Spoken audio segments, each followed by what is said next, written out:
극한의 상황에서도, 그러니까 어렵고 아무리 힘들어도 놓치지 않고 붙잡아야 할 것들이 있습니다. 예를 들면 2차 세계대전 당시에 서로를 죽이던 군인들이 자신의 가방에 가장 많이 가지고 다녔던 두 권의 책이 있습니다. 한 권은 성경이고요, 또 한 권은 A.J. 크로닌이라고 하는 사람이 쓴 성체라고 쓴 책입니다. 두 권의 책을 가지고 다니면서 어쩔 수 없이 적군을 쏴서 죽여야 하는 그 상황에서도 내가 사람이라는 사실을 놓지 않았습니다.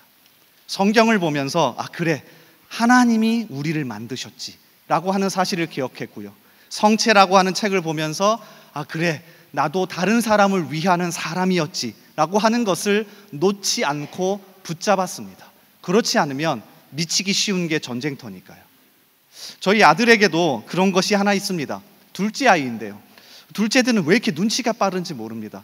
매일같이 질문합니다. 아빠가 좋아? 엄마가 좋아? 그러면 얼마나 눈치가 빠른지 누나라고 답변합니다. 왜냐하면 아빠 엄마는 눈치 보지 않아도 되는데 누나 눈치는 봐야 되거든요.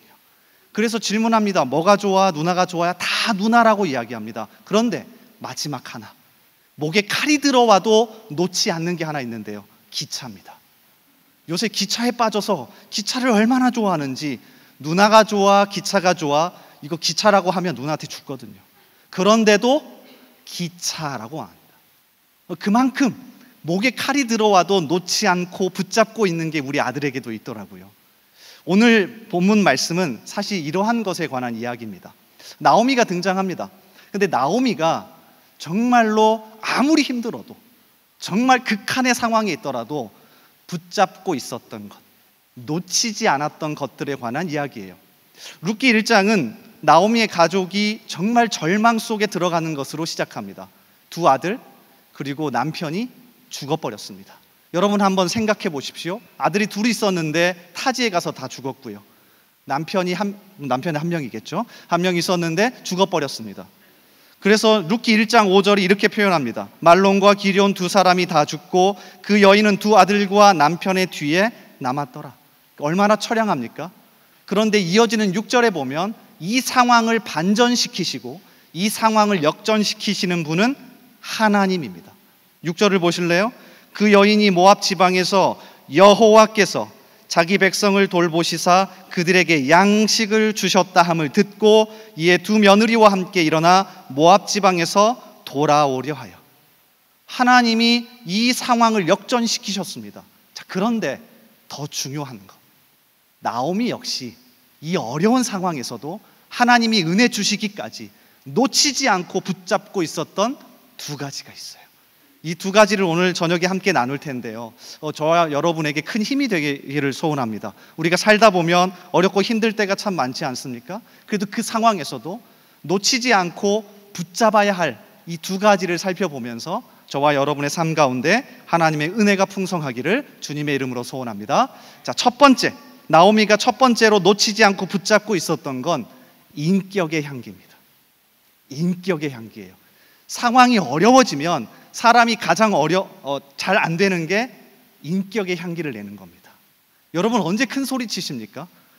괜찮을 때는, 체력도 괜찮고 상황도 괜찮고 주머니에 돈도 좀 괜찮을 때는 나긋나긋합니다. 좋게 얘기하고요. 그런데 상황이 좀 어려워지면 인격의 향기를 내기가 쉽지 않아요. 자, 오늘 이야기를 한번 보십시오. 이거 진짜 여자들이 들으면 기겁할 이야기인데요, 남편이 있었는데 죽었습니다. 시아버지도 죽었습니다. 며느리 2명과 시어머니 1명 남았습니다. 그럼 이건 공포 영화입니다. 며느리 2명과 시어머니가 남았어요. 그러면 정말 오묘한 생각과 말들이 오갈 겁니다. 그런데 오늘 말씀을 보면 전혀 다르죠. 원래 며느리와 시어머니 사이는 어려운 거 아닙니까? 신미남이라고 하는 분이 여자의 미래라는 책을 썼는데요, 이 책에 보면 이런 말이 나옵니다. 내가 젊었을 때에는 시월드라는 말이 없었다. 여러분 아시죠? 시월드? 언제부터 생겨난 말인지는 모르겠으나 그 말은 마치 내가 살아가는 세상과 시댁이라는 세상이 서로 다른 곳에 존재한다는 느낌을 준다. 과연 시댁과 나는 각각 다른 세상에 존재할 수 있을까? 또 서로 다른 세상으로 여기고 살면 편하고 좋을까? 이 이야기의 챕터에 제목이 붙어 있는데 대한민국에만 존재하는 세상 시월드입니다. 특별히 시대를 막론하고 초월해서 존재해 왔죠. 충청남도 천안에 가면 오래전부터 내려오는 며느리와 시어머니에 관한 설화가 있습니다. 한번 가보십시오. 이런 이야기입니다. 시어머니의 잔소리 때문에 시어머니와 며느리 사이가 좋지 않았다. 하루는 남편이 장에서 밤 한 마를 사와서 아내에게 말했다. 아무도 주지 않고 이 밤을 삶아서 어머니에게 다 드리면 곧 돌아가실 거예요. 아내는 남편의 말을 믿고 열심히 밤 한 마를 삶아서 시어머니에게 다 드렸다. 그러나 시어머니는 밤 한 마를 다 먹고도 돌아가시지 않았다. 그러자 남편이 다시 장에 가서 밤 한 마를 더 사왔다. 이번에도 아내는 밤 한 마를 삶아서 시어머니만 드렸다. 그래도 돌아가시지 않자 이상하다며 남편에게 밤을 한 말 더 사오도록 했다. 이 결론이 이상한데요. 그 덕분에 시어머니는 살결이 뽀얗게 되고 토실토실 살이 오르니 며느리를 효부라고 여겨 더 이상 시집살이를 시키지 않았다. 남편이 아내에게 밤 한 마를 더 사오겠다고 하자 아내는 손을 휘저으며 시어머니가 돌아가시면 큰일이니 사오지 말라고 하였다. 그러니까 남편의 지혜로 고부 갈등을 해결한 이야기인데 저는 사실 이걸 읽어가는 내내 굉장히 씁쓸했습니다. 그러니까 결국에는 사실 며느리는 시어머니가 돌아가시기를 바라면서 밤을 계속 삶아댄 거거든요. 그러니까 이게 사실 며느리와 시어머니 사이의 관계 아닙니까? 설명할 수 없는 묘한 기류가 흘러가는 것. 그런데 오늘 말씀에서 시어머니인 나오미와 며느리 룻의 경우는 조금 상황이 다릅니다. 일단 나오미가 며느리들을 향하여서 이렇게 평가하는데요. 자, 1장 8절을 한번 보십시오. 성경 가지고 계신 분 제가 읽어드릴 테니까 한번 찾아보십시오. 나오미가 두 며느리에게 이르되 너희는 각기 너희 어머니의 집으로 돌아가라. 너희가 죽은 자들과 나를 선대한 것 같이 여호와께서 너희를 선대하시기를 원한다. 며느리를 향하여서 뭐라고 평가합니까? 너희가, 시어머니는 나를 향하여서 뭘 베풀었대요? 선대를 베풀었대요. 근데 이 단어가 히브리 원어로 헤세드입니다. 헤세드는 하나님의 사랑과 하나님의 마음을 뜻하는 단어예요. 그러니까 며느리들이 시어머니를 어떻게 본 겁니까? 하나님의 마음으로. 여러분 이거 가능합니까? 하나님의 마음으로, 하나님의 눈으로 며느리들이 시어머니를 바라본 거죠. 근데 저는 조금 더 묵상해 봤습니다. 그러면 오늘의 이야기는 야, 며느리 룻이 믿음이 좋구나, 우리의 며느리들도 믿음이 좋아야지, 이렇게 결론 내리시겠습니까? 아닙니다. 며느리들이 시어머니를 이렇게 바라볼 수밖에 없었던 이유는 누가 먼저 잘해서일까요? 시어머니인 나오미가 그래도 남편도 죽고 아들도 죽어버리고 아무것도 없는 그 상황에서도 며느리들을 향하여서 인격의 향기를 계속해서 나타냈던 겁니다. 그러니 어떻게 해요? 이렇게 계속해서 따라갈 수 있었던 거죠.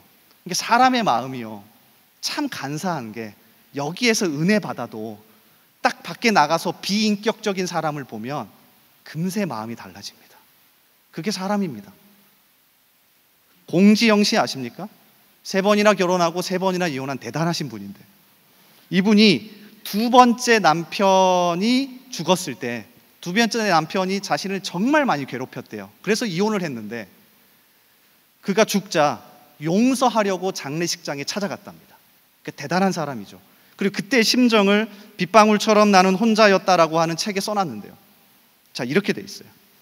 그가 죽는다는데 어쩌면 그가 내 머리채를 휘어잡고 나를 모욕하고 나를 버리고 가버렸던 날들만 떠오르다니. 그러니까 분명히 용서하기 위해서 넓은 마음을 품고 갔는데 영정 사진을 보니까 비인격적인 것들만 떠오르답니다. 자기를 때리고 자기를 모욕하고 자기를 힘들게 했던 것. 그래서 용서를 못하고 나왔대요. 그의 죽음보다 더 당황스러웠던 것이 바로 그것이었지만, 그러나 그건 역시 저의 진실이었습니다. 죽음조차도 우리를 쉬운 용서의 길로 이끌지는 않는다는 것을 저는 그때 처음 알았습니다.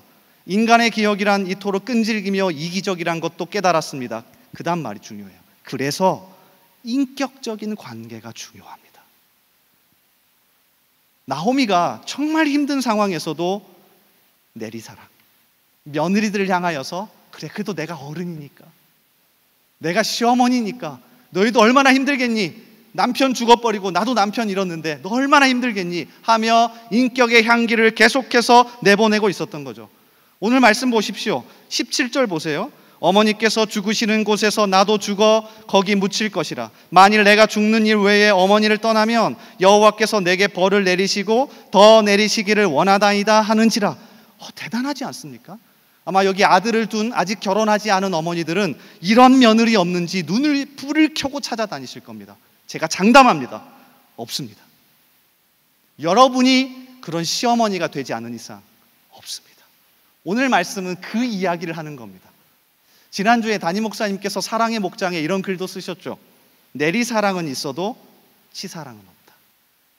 나오미가 어른으로서, 부모로서, 먼저 믿은 사람으로서 인격의 향기를 계속해서 흘려보냈던 겁니다.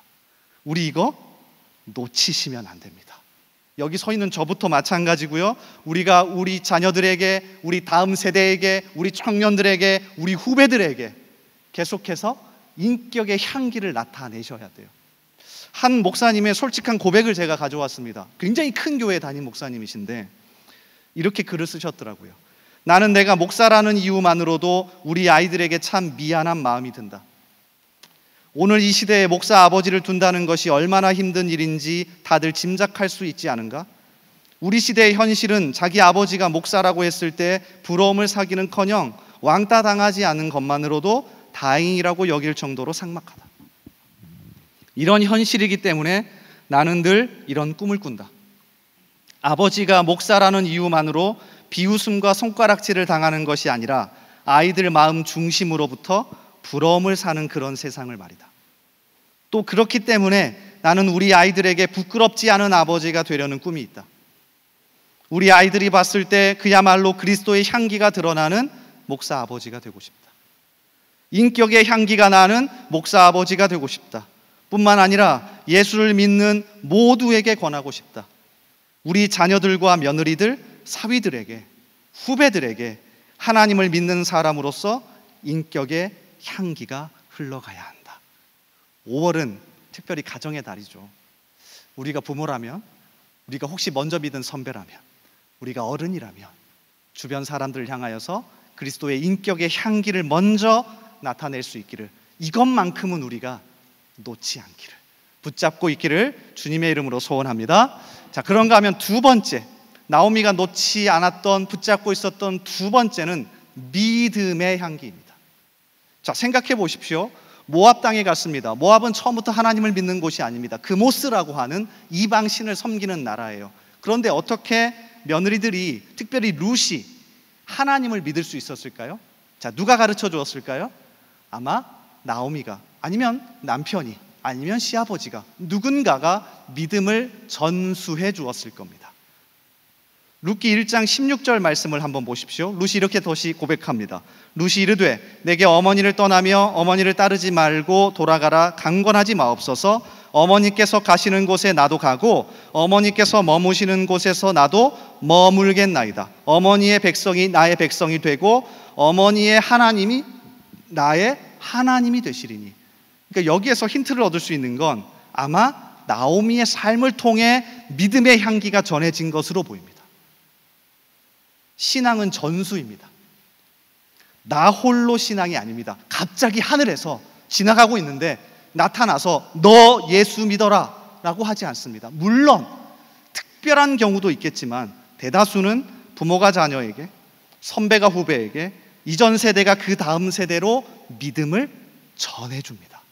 그래서 기독교를 전수의 종교라고도 합니다.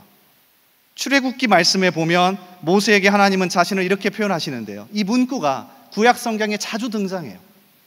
한번 보실래요? 우리 한번 같이 읽어보겠습니다. 앞에 띄워주실 텐데요. 한번 같이 읽어볼까요? 자, 시작.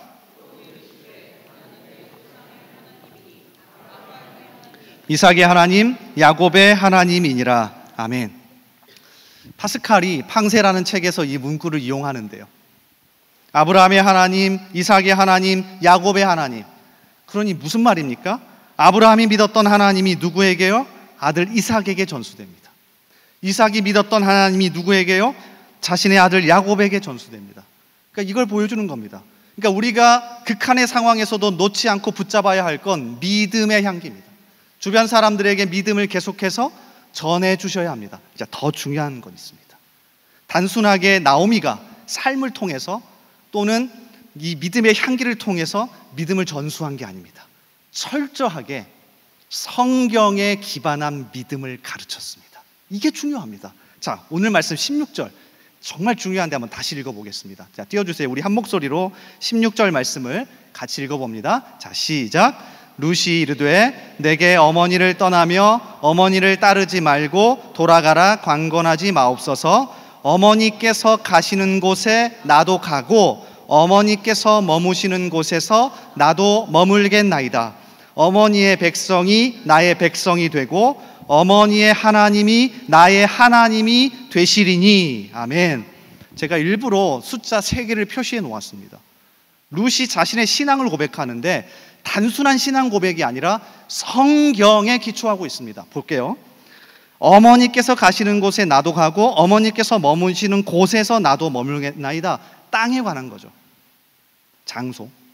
두 번째, 어머니의 백성이 나의 백성이 되고 자손에 관한 겁니다. 세 번째, 어머니의 하나님이 나의 하나님이 될 겁니다. 이거 하나님과의 관계를 이야기합니다. 자, 이 세 가지 여러분 어디에서 떠오르십니까? 창세기 12장입니다. 하나님이 아브라함에게 주셨던 약속과 똑같습니다. 제가 읽어드릴게요. 창세기 12장 1절부터 3절. 여호와께서 아브라함에게 이르시되 너는 너의 고향과 친척과 아버지의 집을 떠나 내가 내게 보여줄 땅으로 가라. 내가 너로 큰 민족을 이루고 내게 복을 주어 내 이름을 창대하게 하리니 너는 복이 될지라. 너를 축복하는 자에게는 내가 복을 내리고 너를 저주하는 자에게는 내가 저주하리니 땅의 모든 족속이 너로 말미암아 복을 얻을 것이라 하신지라. 그러니까 명확하게 아브라함에게 주셨던 약속의 말씀을 그대로 가져와서 룻이 지금 신앙을 고백하는 겁니다. 자, 그러면 질문이요. 룻이 어떻게 알았을까요? 이것도 하나님의 계시를 받은 겁니까? 그냥 지나가고 있는데 갑자기 하나님이 나타나셔서 이걸 가르쳐 주신 겁니까? 아닙니다. 아마도 가족이, 아마도 며느리, 시어머니였던 나오미가 성경의 기초에서 룻에게 믿음을 가르치고 전수했을 겁니다. 여러분, 그 중요한 게 있습니다.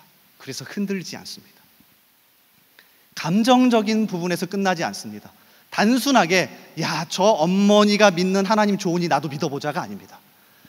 말씀하시고 약속하시고 계속해서 그것을 이루어 가시는 하나님을 성경 속에서 발견하고 믿는 거죠. 자, 그래서 룻이 되게 독특한 인물인 게, 여러분 원래 모압 사람은 이스라엘 총회에 들어올 수 있습니까? 없습니까? 모르시죠? 우리 성경을 안 읽으니까. 네. 신명기 23장 3절. 암몬 사람과 모압 사람은 여호와의 총회에 들어오지 못하리.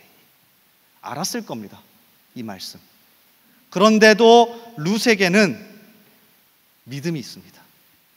갈대아 우루, 원래 이방이었던 아브라함을 불러서 하나님의 자녀 만든 그 하나님이라면 나 역시도 하나님이 인도하실 거야 라고 하는 성경에 기초한 믿음을 가지고 하나님 앞에 나아가는 거죠. 그러니까 이 믿음을 전수하셔야 합니다. 성경 읽으셔야 합니다. 성경에 기초해서 자녀들과 후배들과 주변 다음 세대들을 가르치시고 내가 먼저 본이 되고 믿음을 흘려 보내셔야 합니다. 그래야 우리에게 다음이 있습니다. 아무리 어렵고 힘든 상황에도 나오미가 이걸 놓지 않고 붙잡고 있었기에 룻이 나왔고요, 그 다음이 나왔습니다. 우리 교회에도, 우리 가정에도 이러한 일들이 많아지기를 주님의 이름으로 소원합니다.